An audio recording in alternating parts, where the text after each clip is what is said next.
আসসালামু আলাইকুম ওরহমতুল্লাহি ওবরাকাতু। সম্মানিত ভিউয়ার্স, দেশ এবং প্রবাসে যে যেখান থেকে আমাদের এই আধুনিক কৃষি ইউটিউব চ্যানেলটি দেখছেন, সকলকে আন্তরিক অভিনন্দন। আশা করি সকলে ভালো আছেন। আলহামদুলিল্লাহ, আমিও আল্লাহর রহমতে ভালো আছি।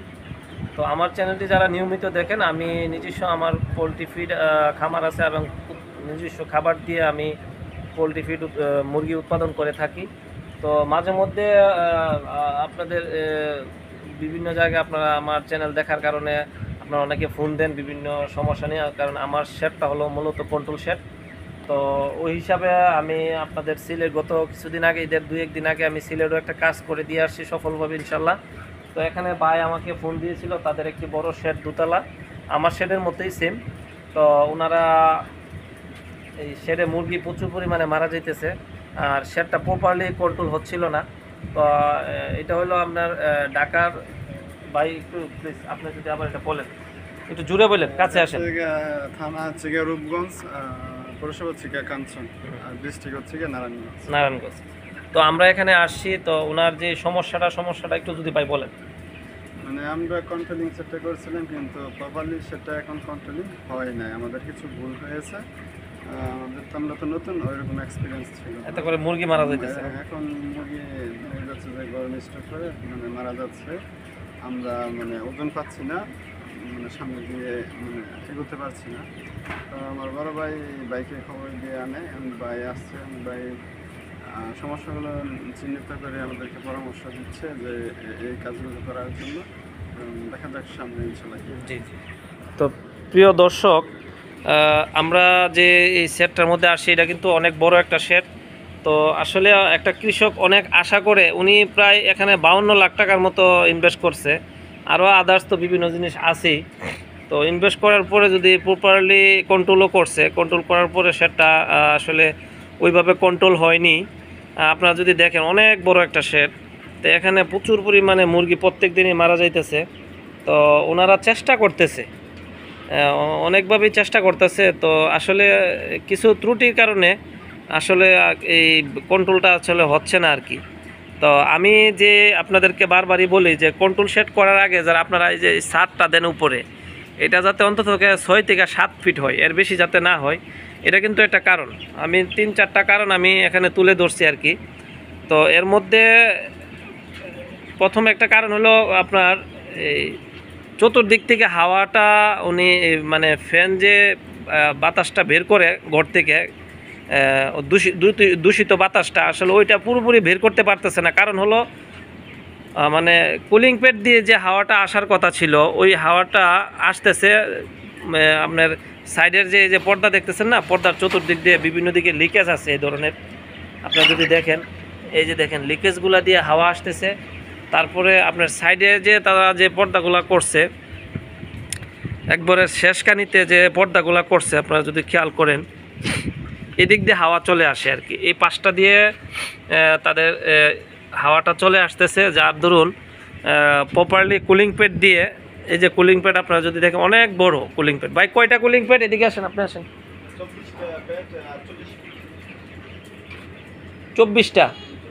24টা কুলিং প্যাড যথেষ্ট এই গড়ের জন্য। 112 ফিট গড়টা। তো এখানে ফ্যান দিয়েছে ওনারা 9টা, না 9টা ফ্যান 48 ইঞ্চি দিয়েছে, কারণ তাদের 440 লাইন নাই, সেজন্য ওনারা এখানে 48 ইঞ্চি ফ্যান দিয়েছে। কিন্তু কুলিং প্যাড বসানো মোটামুটি ঠিক আছে, সমস্যা নেই। কিন্তু কুলিং প্যাডের যে আপনারা যদি খেয়াল করেন, এই যে পানিটা এক কিনার দিয়ে দেওয়াতে এই পাশটা আগে ভিজে যায় এবং মাঝে দিয়ে ভিজে একটু কম আর কি। যাই হোক, ওই সমস্যাটা ওনারা সমাধান করবে, আমি এটা তুলে ধরছি ওনাদের কাছে। আর এই কুলিং প্যাডের যে উপর দিয়ে দেখেন একটু ফাঁকা দেখা যায়, ওই দিক দিয়ে বাতাস কুলিং প্যাডের ভিতর দিয়ে না আইসা এদিক দিয়ে আইসা পড়ে আর কি। এই ধরনের ফাঁকা রাখা যাবে না। আর ওই পাশটা ওনারা ওই যে ওই দিকে দেখেন, ওই যে ওই পাশে এবং প্যানের পাশে ওই দিক দিয়েও বাতাসটা আসে আর কি। তো কথা হলো এনভায়রনমেন্ট কন্ট্রোলটা আসলে আমরা আগে বুঝতে হবে কন্ট্রোল কিভাবে। আমার এই যে গড় দেখতেছেন, এই গড়ের যে দূষিত বাতাস আছে ফ্যানগুলা বের করবে। আর কুলিং প্যাড দিয়ে আমরা যখন কুলিং প্যাডে পানি দেব, কুলিং প্যাড দিয়ে আমাদের হাওয়াটা আসবে, তখন গড়টা কি যেখানে গরম থাকবে ঠান্ডা হয়ে যাবে। তো ওনার এই কাজটা মূলত এ, প্রথম হলো উচ্চতা বেশি হয়ে গেছে, এখানে 6 ফিটের জায়গা 8 ফিট হয়ে গেছে। তাও মোটামুটি চলতো যদি উনি চতুর্দিকের যে আলাদাভাবে যে হাওয়াগুলো আসে যদি প্যাকেট করতে পারতো সুন্দর করে, তাহলে এটা আপনার এই সমস্যাটা উনি সম্মুখীন হইতো না আর কি। যাই হোক, ভাইকে আমি 3-4টা পরামর্শ এখানে দিছি কেমনে কি করলে ইনশাল্লাহ আল্লাহ রহমতে কন্ট্রোল।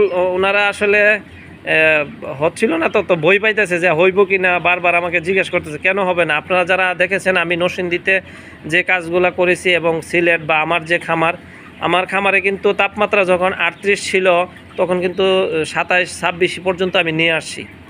তো ওনাদের কাজগুলো একটু এলোমেলো, কারণ ওনারা 2 বছর আগে করছে তো সেক্ষেত্রে ওনারা কিন্তু কন্ট্রোল বক্স বসায়নি, ওনারা নিজেরা ম্যানুয়ালি এগুলা করতেছে আর কি। তো আপনারা যদি দেখেন মোটামুটি অনেকগুলা সবই ম্যানুয়ালি। তো মোটরও ওনার সমস্যা আছে, মোটর যে দরকার ছিল আপনারা এই যে ডেলিভারি অনেক বড়, তো সেক্ষেত্রে ডেলিভারি দরকার ছিল 1.5 তো ডেলিভারি 1.5 হলে পানির স্পিডটা একটু ভালো পাইতো আর কি। তো প্রিয় দর্শক, আপনারা যারা কন্ট্রোল সেট করবেন অবশ্যই বুঝে শুনে করবেন। আন্তাজে যারা জানে না বুঝে না তাদেরকে দিয়ে কন্ট্রোল সেটটা করবেন না, কারণ কন্ট্রোল সেট যেমন ভালো তার ক্ষতিকর একটা দিকও আছে।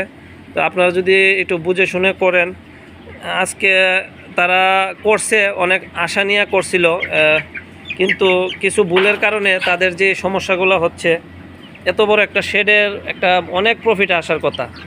ওনারা মোটামুটি 2 জন ভাই, ওনার আব্বা সহ আঙ্কেল সহ আছে এবং কর্মচারী তো আছেই, ওনারা অনেক পরিশ্রম করে, কিন্তু প্রপারলি কন্ট্রোল না হওয়ার কারণে বড় ধরনের সমস্যায় ওনারা আসলে আছে আর কি। তো আমাকে নিয়ে আসছে মূলত যে ভাই আমার শেড, ওনাদের শেড কিন্তু উপরে দোতলাতেও আছে। তো থাকার কারণে দেখা গেছে ওনারা গরমকালে সুবিধা করতে পারতেছে না, ওদের মুরগিগুলো মারা যাইতেছে এবং অনেক ছোটো বড় হয়ে গেছে মুরগি। আপনারা যদি দেখেন কোনোটা ওজন 900, কোনোটার ওজন 1500, কোনোটা 1300, এরকম অবস্থা। তো আপনারা যারা কন্ট্রোল করবেন অবশ্যই কন্ট্রোল সেট প্রপারলি করার চেষ্টা করবেন। যদি না বুঝেন, যারা বুঝে তাদের থেকে পরামর্শ নেবেন, নিয়ে করবেন। আর ওনাদের যে নিপ্পলগুলা ফিটিং করছে দেখেন, নিপ্পলগুলা থেকে পানি পড়ে একদম কেঁচড়া হয়ে গেছে।